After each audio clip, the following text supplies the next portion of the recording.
For centuries, those with extraordinary powers have waged a secret war for supremacy. Now, in between good and evil, stands a warrior. Her name's Elektra. Hello and welcome to Movie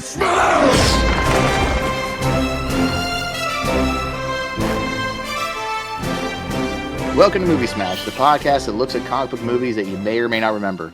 If you're the type of person who enjoys talking about hidden gems, likes to tear apart old movies, or trying to find something new, this is the place for you. I'm one of your hosts, Chris. I'm the founder of Off Panel Creations, a company dedicated to the comic book industry. We build furniture for comics and tables for board games. I have with me today Jeremy. Hi, I'm Jeremy Parmentier. I'm also the host of the Retrovaniacs Retro Gaming Podcast, but I'm also a big comic book fan, and, clearly if I like comic books and video games, I probably like movies, so this is kind of right in my wheelhouse. I'm looking forward to talking about some movies I may or may not have seen, or may not remember that I've seen. And we have Fergel. Well, thank you all for inviting me to this show. I am Fergel Amayo, owner of Gotham Knight Comics, where we get our nerd on. Located in Livonia, Michigan, we are here to redefine the comic movie genre, the comic movie store, and the comic book game and everything experience. Just really excited to be able to join this. There's not a comic movie I haven't seen, and if there is, this would be awesome. Looking forward to talking about this movie tonight, and thank you so much for having me. Awesome. So for today's conversation, we are focused on 2005's Elektra. This movie stars Jennifer Garner, Goran, I'm going to give his last name terrible, Visnjic, and Will Yoon Lee. It's a movie directed by Rob Bowman. But before we jump into it, why don't we talk a little bit about sort of, did you even know Elektra before you saw this movie? What was your background around this one? Well, I can tell you for myself, as an avid nerd and having been one for, at this point, 30 years now, I've known of Elektra Nacho simply because of the story of the Hand, the story of Daredevil, and how they are so intricately linked between whether the Hand, the Fist, and just everything that goes with it. So yeah, I was pretty familiar with the storyline. It's both an old storyline that's amazing and a new storyline where they keep bringing great different series to get them involved in. So yeah, I loved it. So I knew Elektra because she was in the Daredevil movie that was previously put out with Ben Affleck. This is like the sequel or tie-in to in some way. But otherwise, I wasn't extremely familiar. I know she's tied to Daredevil. While I do like comics as a kid, I really didn't like ultra superhero comics. So I wasn't like Daredevil or Punisher or any of those guys. I mean, I read those things here and there, but that's not what I bought. I liked Hulk or Thor or these, superheroes, as opposed to what I enjoy more now, which is the more realistic superheroes, which I think Daredevil is in that group. Sure, he has superpowers, but he's still in a reasonable level of power. A bullet will still hurt him, right? He's not immune to regular things. So I now read the current Daredevil line, which is very good, and Elektra's a big part of that. But, this character in this movie is not it doesn't really tie to me to the character in the current line. But that said, it's still a Daredevil related character. So I knew her a little bit, but did I think at the time that this came out, does she need her a movie? No, I did not think that. For me, I was familiar with Daredevil, in fact, but the only thing I really knew about Daredevil was I knew it was what the Ninja Turtles were based off of. I mean, I'm gonna get my nerd card revoked for this, but I wasn't really much into Marvel at the time, except for like the X-Men. So yeah, I saw Jennifer Garner or Elektra in Daredevil, like you're saying, blind something rather, but in Daredevil. But I didn't really know much about the character, and honestly, I'm not even sure if I even saw this in theaters. I owned the DVD at one point, and then it disappeared, probably in a move or two. But yeah, I really didn't have much experience around this movie other than knowing I had seen it, but completely forgot the plot when it came time to it. No, actually, it's interesting. Some of the things you're saying is interesting. This movie did not. I was just going back and doing a little digging on this movie. It's based on a screenplay by Zach Penn, Stuart Zickerman, and Raven Zetmer, if I'm not Metzner. And obviously got its own, and it's based on a Frank Miller comic, part of the Frank Miller storyline, some Daredevil storylines from that, but didn't get a ton of. I mean, it was like a $65 million movie to make, made $57 million. Got a 1 star for Rotten Tomatoes. Got its own Razzie, but it's over time developed built a cult following. I do see every superhero movie because I got 5 brothers, so that's what we did when we were younger. We still do it now. So I have seen the movie, and it did come out in 2005, so I clearly remember where I was in that time, and that was watching this movie. But I think it's just, some movies like this take a little time to, when you watch them again, they feel refreshed, they feel different. Now that there's a few years past, and kind of the initial has turned into which is I think where this movie went. Well, I definitely at the time didn't see it. I remember I did see Daredevil and was like, it was fine. I wasn't blown away, but I didn't hate it. I actually like Daredevil, the character, like I said now. And the movie, I thought, hey, this is actually, way better than I expected. But, in that movie, Elektra was kind of this, I mean, yes, she was integral to the plot, but she was still like kind of a side character. She wasn't the main villain. She wasn't also like clearly another hero in the movie. She was kind of this, almost Catwoman style character. So, when I was like, oh, they're going to put a movie out with Jennifer Garner again as Elektra, I was just more like, I didn't think she would needed a movie because I didn't think she was that impressive in Daredevil. I wasn't going to see it.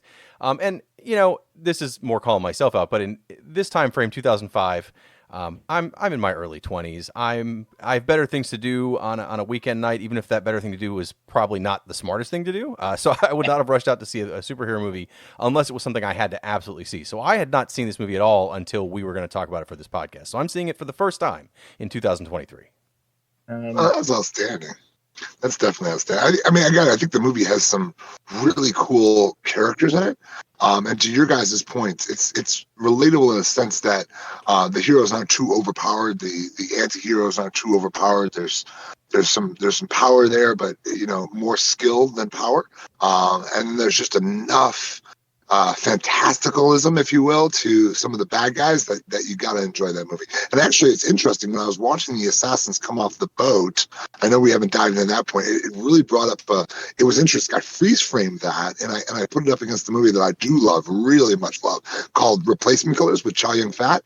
And there was a scene in that movie, I literally think they almost stole the scene from these guys, in the boots, coming off the boat, looking really ominous, looking like they're getting ready to do some dastardly deeds. And so again, it's just stuff you pick up when you watch a movie after a few years, and kind of pick up watching it with the intent to have a discussion on it.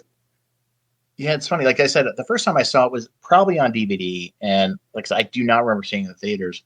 But my memory of it before rewatching it was a lot more mysticism, like a lot more over the top, supernatural. And then I go watch it, and I think, Jeremy, it is a little more down to earth, right? Even though, yes, there is a person can have their tattoos come to life, which we'll get more into later on. But my memory of it was far different than what I actually saw again.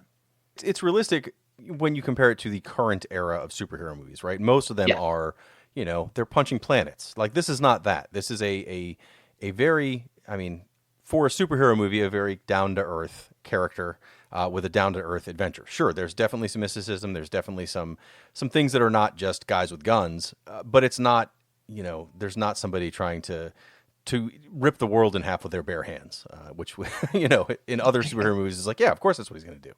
Yeah, before watching, one of the things I did was do a little bit of research. And Jennifer Garner actually felt that this movie ruined her career.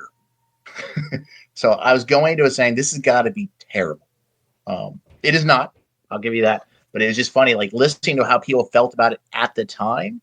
Fergel, I think you were saying, it's become a cult classic since then. But at that time, yes, it was so hated. So hated. Well, and that inevitably is how some of the best movies get found again. And I think this one clearly falls in that.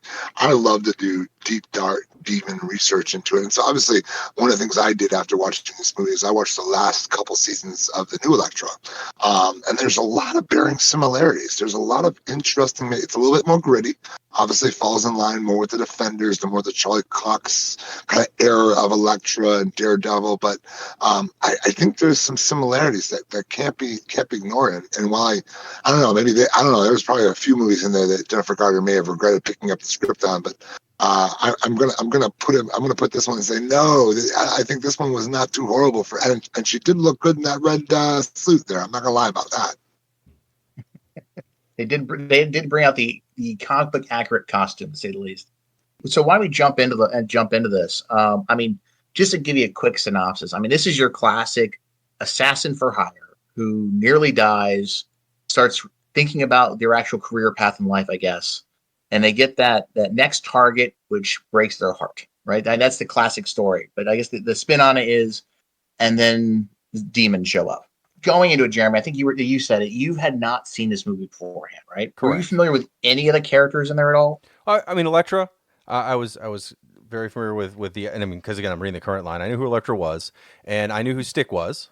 Stick is in the current kind of canon as well for Daredevil. He's the person that trained Elektra and Daredevil, and is kind of their leading them on a mission in the new line. But in this, once it's like, oh, it's Stick, like that makes sense. And the organization, the Hand, is definitely still part of this story and part of the Daredevil canon. So I was familiar with that. But like almost everybody else in the movie, if they are from comics, I'm unaware of them. Almost all the like cadre of villains that come out at the end that are all these kind of mystic powered people trying to come stop her with different abilities. You mentioned the tattoos person earlier. Like all those characters, I didn't recognize their names. Now they could have been in a million different comics, but unless they're in like one or two that I just didn't read, I don't know if they're ongoing characters I'm just not familiar with from older Daredevil, or if they are completely new for this movie, so that they were kind of an organization that you didn't care if they all died, because you don't have to worry about them coming back. They're not heroes people have been looking for. I guess Fergel, were they? Yeah, I don't know myself. I mean, you're right. Well, the only person I knew was Jennifer Garner. That was it. So they made up, obviously, you've got Kirgi, that is a character from the comics. The Hand, the Roshi on the staff, there is a line in a Frank Miller series. It's probably early 80s where they talk about the Hand. Stone is in there. They do talk about a couple characters. I've not seen Tattoo.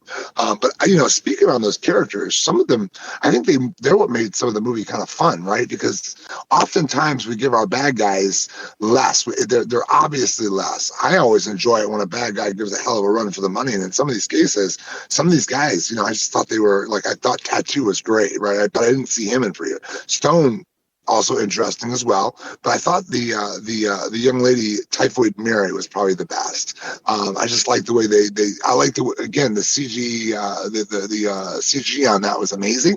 And I just think, again, going back on some of the stories, the Hand story was really cool. And I like when they, there was some very comic accurate thoughts when they died, right? When the assassins were killed and they went into green, that is very accurate to how, because there is a ceremony to become a member of the Hand.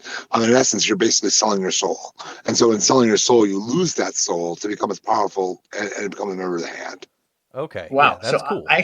I'm glad you brought. I never knew that you're saying that them turning to green dust was comic accurate, because I thought that was done because this movie was originally rated R, and they toned it down to get the PG-13 rating. I thought that's something they did to get the PG-13 rating. So you're telling me that's comic book accurate? That's comic. There's a storyline. There's a storyline for everything. That's the wonderful thing about comics. There's a story for everything, and that is a comic accurate. Because I did dig into that a little bit. There is a comic accurate for when the Hand is killed, they revert to smoke. There's a comic accurate version where the Hand becomes zombies, where they're reborn zombies, if you will, for being ninja. So yeah, that does flow into some of the canon related to the Hand. But it's funny you mentioned the tattoo and the CGI. I was watching this movie with my kids, and they were astounded by how good it looked. And that's one thing I got to say for this movie. The CGI does hold up, and it's Very been well, actually. 18 years. At least that makes us all old. Yes. So tone-wise, as a movie, what did you think it hit the mark pretty well? How do you feel about it? It took a minute. It wound up really great. The beginning was amazing. Think of Yes. going to get that last target, burning through all those different hired hands. I mean, we call those guys alpha team dogs, SEALs, special forces guys, just burning through those teams, and then throwing that sigh in such a way as to where it was literally a perfect shot. Amazing, right? I'm actually going to dive a little bit further, because that the plot of the movie, I think, misses a bit of the point, because the last target she was after was really hired. I mean, when you dig into a little bit of the undertones in the movie, she was hired by Stick to kill that target. She wasn't hired by the Hand. She was hired by Stick. Right. Knowing that he would sense in her a willingness to come back to the Hand and to defend what was in essence her as a child. So I think that was really interesting. But the movie after that to get up. You got a couple running arounds, and then you get to the action. It gets really good when she comes over for dinner. That's when the movie gets good, really good. Like, I think, and please tell me if I'm wrong, the best fight scene in this entire movie was when she goes outside to dispatch the assassins. Agreed? Oh yeah. Oh yeah. I mean, the beginning, like you mentioned, the intro is kind of it's good. I think it sets the tone well. But then there's like, they go into where she's kind of at that bar cleaning everything up after her takedown, and you kind of got this OCD thing going on, which again, I don't know if that's part of the comic or not. If Elektra had this sort of OCD thing going on, but it felt like it wasn't super dark, but it also wasn't super jokey the whole time. Like, that was my concern. A lot of these superhero movies, some of them it makes sense that they're super jokey, but other ones you kind of wish they would stop. It doesn't need to be constant quips to the enemy. Like, it's one thing if it's there once in a while. Captain America can do it, sure, whatever. But I don't need that in every single movie. So I was very glad to see that this was it took itself seriously in a way without being too serious. There were definitely parts that were kind of supposed to be a little bit funny, but it wasn't. Just a total like, oh yeah, this is Elektra, and then everyone's saying, man, check out that dress or whatever the whole time. I thought the tone was actually pretty good, better than I expected when when we were like, oh, we're going to cover this. I was like, oh boy, but no, the tone actually for a superhero movie is a pretty good balance of fun, but also some kind of serious built in. And Fergel, I think you're right too. Like, the beginning of the movie, it's a huge exposition dump, right? I mean, he's telling you like basically the legend of Elektra for those who missed Daredevil, right? Yes. I think totally it is good. I've watched that movie, I think it's 3 times now while preparing for the show today. And by the 3rd time, it's a little much. But for the first time, it hits the mark right on it. Well, so you brought up the Tide of Daredevil, which we already kind of talked about. I thought this was a sequel, but then maybe is it an origin story? Like, I can't tell if this is supposed to take place before or after the Daredevil movie. It's definitely after, because there's a line where she says, I've already about dying before, and that's referencing the fact that she died in Daredevil. That's it. That's exactly right. And that also references something that's very comic accurate, which is the Kimaguri. And Kimaguri is additional skill sets that you get. Stick is so. Let's be really clear about one thing about one of the characters in this movie that I don't think got nearly the due he should have got is Stick. Yes. Stick is Stick has beaten Wolverine. He's beaten the Hulk. He's beaten Punisher. He literally got Wolverine back from a berserker rage. And he's almost unbeatable to a point. He's literally considered one of the top 3 martial art practitioners in the Marvel world, right? Up there with Shang-Chi and up there with the Iron Fist. And I think you've got to, maybe even he's a really bad dude, right? He's a really amazing dude. And so I think that idea of discussing Kimaguri and some of those backgrounds, that made that movie kind of cool. But to your point, yeah, I mean, it kind of gets lost a little bit on itself, and by the 3rd time you're like, okay, let's fast forward here, kind of get to my good scenes and get to the snakes and call it a day. Well, it's after that intro, yes, you need those scenes to explain why why Elektra took this mission and why she didn't complete. The story is that she goes on this second assassination mission to get rid of Mark Miller, but then instead she realizes, I'm not going to take him out because he has a daughter that now she feels connected to for, story reasons they give you. They explain it reminds her of her, essentially. And now she's going to protect them from these other assassins that are going to be sent to take them out, because ultimately they're actually not trying to take out Mark Miller. They're trying to capture or take out that his daughter, who's essentially Abby Miller. Yeah. The treasure. Yes, she's essentially the treasure. She could be the next chosen one, essentially. Yes. But to get there the first time, I didn't mind it, because I was like, okay, that's it kind of ties there. And then once the Hand decides to come get them again, now that Elektra's more or less protecting them, that's when I think that's like over the last third of the movie is all those action scenes of them coming to capture everybody, and that's when the movie like hits full steam again, and it's great. And you need that explanation, or else it's just nonstop action. But on a second watch, I skipped all the parts that were not the action parts, because I knew what was there and it was fine. It was kind of a slog even the first time, where I was like, I get what you're going for. You're going a little heavy on this, but it wasn't too much. I didn't lose interest, but it definitely could have probably cut 10 minutes off of that section and added that to have some other, they did a couple flashbacks of things. They could have had some longer flashbacks, or I was Yes, surprised and they they didn't could have tied. I think they could have tied Daredevil in more. I think they should have. Yes. One of the missed opportunities was tying in her destiny, because it is such a big part of why she's there. So tying that in was one. I also think the most useless character in the entire movie was McCabe. Now, which one is McCabe? Because in my mind, there's only 3 characters. Which one is McCabe? McCabe is the guy who, at the end of the day, when they all go to the house, go to his farm, and they're trying to hide out from the bad guys. He's the one that boldly gets his shotgun. Yeah, boldly gets his shotgun. Is going to take on mystical assassins with his double barrel shotgun, which is awesome. Makes perfect sense to me. Because I missed his name, because the names are always just thrown out once, and that's it. My mind was it's her handler. That's all I could think of. Like I just threw out every other bit because before this she was in the movie Alias, right? TV show, the series Alias. So my brain was still stuck on spy mode, if you would. Yes, or it could be the fact that we're all in our late 40s. True. So, do you feel the movie sort of boils down? You got several fight scenes. I think it does a good job of that. But ending wise, is it satisfying? Is it a good ending? Yeah, I think so. I think the ending is decent. I mean, again, the girl gets to kind of live free. I think she begins to become at peace with who she is. We know she's somehow mastered the Kimaguri. She's mastered precognition.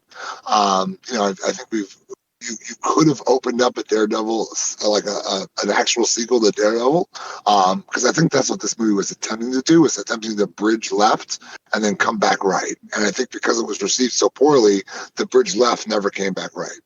Yeah, I like in reviewing things for the show, like they filmed this show over one summer, this movie, because they had to get in between her show and then one of the other characters' TV shows. They had to get it squeezed in between those shoots. So it definitely suffers from not enough development. That makes sense.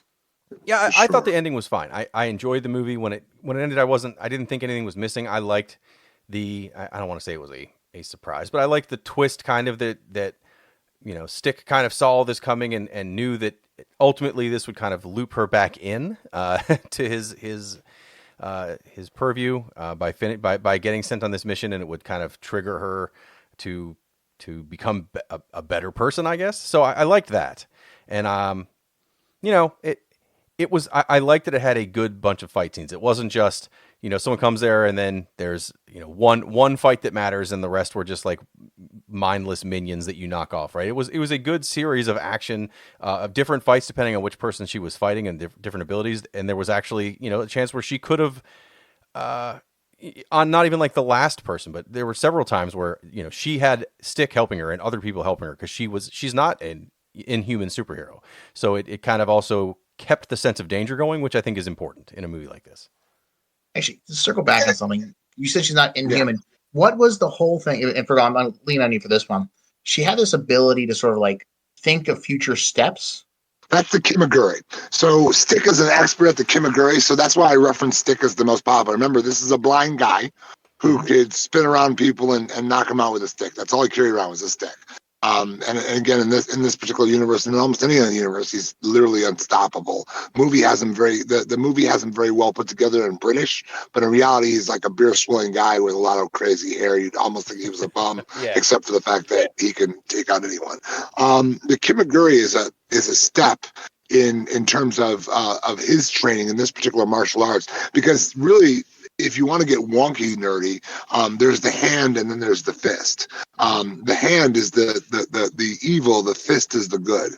So if you think about, and this is really comic wonky stuff. Actually, yes. The current Daredevil line actually focuses a lot on the hand and the fist. Yes. And there really is a whole concept to that. So being a practitioner of this martial arts, it's not sort of a power, but it's the idea to both resurrect the dead and precog the future. That's it for your nerd one. There you go. Like that was a deep dive for you. I've never even heard of the fist. Like I said, all I know is the hand and the foot. But Again, that's Teenage Mutant Ninja Well, Turtles. don't confuse the foot. The foot belonged to Shredder, and Yep, they belonged exactly. to the TMNT guys. And but the hand is the hand. Obviously, you know them. That the fist is who's. I mean, it's interesting because there's shield, there's sword, there's hammer. I mean, there's so many different acronyms for different things that. But you got to get really nerdy and really wonky to start figuring those out. Though I definitely did enjoy the last Ronin line for TMNT. That revived the entire. I know we're getting a little far off the field, but that TMNT Last Running story, I was just because I was at Comic Con this weekend, the largest Michigan Motor City Comic Con. I just think they had Guyang there, one of the artists from the Eastman Studios, which he now has his own studios back. They're making a movie about the Last Ronin. There's a video game, there's a movie, there's an all front story on Last Ronin coming to bear. How do you guys think? Now, remember, this is a Marvel movie before Marvel movies are Marvel movies, right? How do you think it compares to current Marvel movies? And I'm not saying like the ones that came out this year. I'm just saying like the general swath of 20 odd movies that have come out. Would you say it's in line with those? How would you put it? It's hard to say. I mean, so those movies. So remember, this is pre-Rich, right? This is pre-Disney money. This is pre-Rich. I can tell you that there was some crazy. They've got Elektra in the Marvel credits, which is awesome. In that role scene in the Marvel credits as they're building the Marvel up, that was cool. So you got to see a little bit of kind of a precursor to that. But I think one of the reasons that Marvel had so many problems in their early years and their pre-2008 years was there was no real cohesive storytelling. If something looked good and could make money, they just ran with it, and the suits ran the show. And it really wasn't until you replicated, or you had a Feige and you had a Favreau and you had someone that took the chance on RDJ before you had a story. So I mean, it's almost an apples and oranges comparison. I mean, if someone were to say, "Do I like Blade?" Yes. Elektra, great movie, but it's hard to say that they're even remotely in the vein of these new stories that are all interconnected and multi-dimensional, multi-universal.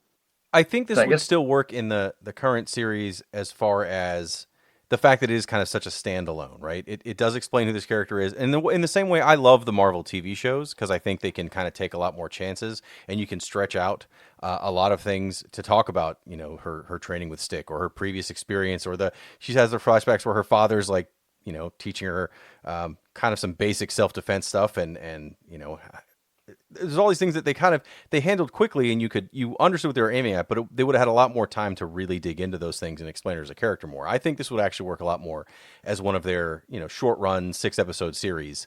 That way you can bring the character into, Daredevil or whatever else, and she's a fleshed out character. You don't have to be like, oh, who is that? Oh, that's Elektra. Here's her backstory. It's like, oh yeah, no, there was a whole series on Disney Plus that showed you the history of Elektra. I think this character and this story even, I mean, you could take parts of this and kind of rework it, and this would be fine as a 6-episode miniseries that would get a little more into depth than the things we thought it was missing. So you think it deserves a little remake love? I think they're already doing that. I think they've got so many lines going. I mean, the Daredevil story is probably one of the most exciting stories to come out of the new Marvel, the new Phase 6 stories. I think everyone is thrilled about Charlie Cox. I think you've got, not only do you have Elektra, but you've got the Defenders, but now you've got Echo as well. And so you've got a whole series of characters that we haven't even begun to explore within the Hand mythology that is going to be explored in the process. And I believe, if I'm not mistaken, the Elektra show is going to be diving into more on the Hand as it continues to expand going forward. So I guess the big question is, would you recommend people to go watch this movie if they haven't seen it before? Oh, for some popcorn and to see Jennifer Garner's belly button? Yes. Sorry, I didn't mean to throw that out there. No, I think it's a great movie. I would give it about a 3/4 thumb up. I wouldn't say hunt this one down. I mean, it's not bad by any means. If you're flipping channels and you see this, it's got enough action scenes. Even if you don't know that it's based on a comic book, you'll probably have a good time and enjoy it. I think if they do, finish fleshing this out and do add Elektra, the Elektra show and everything else, or expand on Daredevil in the current Marvel universe, this may be unnecessary. But on its own, if you just kind of like this semi-Asian themed superhero film, and yes, Jennifer Garner in some fairly attractive outfits. This is not a bad movie, but I wouldn't say go out today. Stop what you're doing, pause this podcast, go watch this, and then come back. I think it's worth seeing, but it's not a need to see. Would you say that based on that very well thought out and well versed statement, is that about a half thumb? Or maybe a quarter thumb down. Yeah, I don't know if we're doing a ranking system. We haven't really thought about it. I would, if we're going with four stars or whatever, if you use 3/4 of a thumb, yeah, I'd say it's a half thumb, right? It's not a bad movie. It's a half thumb. Yeah, I'm feeling your half thumb love coming out of that. Yeah, it was fine. I enjoyed it. But I hadn't seen it before now, and if I wouldn't have done this podcast, and someone asked me a week from now, hey, do you want to watch Elektra? I'd be like, I don't know. Like I wouldn't have thought it was something I needed to see, but once I started watching it, I did enjoy it. Outstanding. I love it. And Chris, where are you at with your thumb love there? I don't know. Like I've seen it so many times in the past week preparing for the show. I would probably give it, I don't want to give it an enthusiastic thumbs up. This isn't going in, like, if this movie, remember, I owned this movie at one point in my life, and some point between the multiple movies I've had, it has disappeared, and I did not notice it disappearing. That should speak to something. I'm glad I got it again. I got the director's cut this time, and I did not notice a difference. It's only 3 minutes. Yeah, so which is funny because the director's cut was cheaper than the original. Half a thumb, I guess, if we're going with thumbs. We probably need a better ranking system than thumbs. No, but, I think that's no one else is using that ranking system. That's our calling card. Our full to half thumb ranking. Since it made the first cut since it made the first episode, it's now an all episode. We're dealing with thumbs now. It's hands, it's fists, it's thumbs. It's the only way to do it. You're either going to give it Roger, Siska and Ebert got their fingers up or their thumbs down. I mean, we got to be more nuanced than that. I think we got to have a half thumb, a 3/4 thumb, 3/4 turn down thumb, and all the way down thumb. I mean, we want to give people the reason. We want to make it easy. So I like the thumb thing. I think it works really well. So outside of this, now we watch them. What are you guys working on outside this podcast right now? What's on your plate today? For me, we've been having some amazing things happen at Gotham Knight Comics. I mean, we did Free Comic Day. That was amazing. It was probably one of the most well-received events we've ever done. We probably, we had so many people come through. We had 2 different artists, Brian Lau, which does amazing work. It does Detroit Firehouse and some other stuff.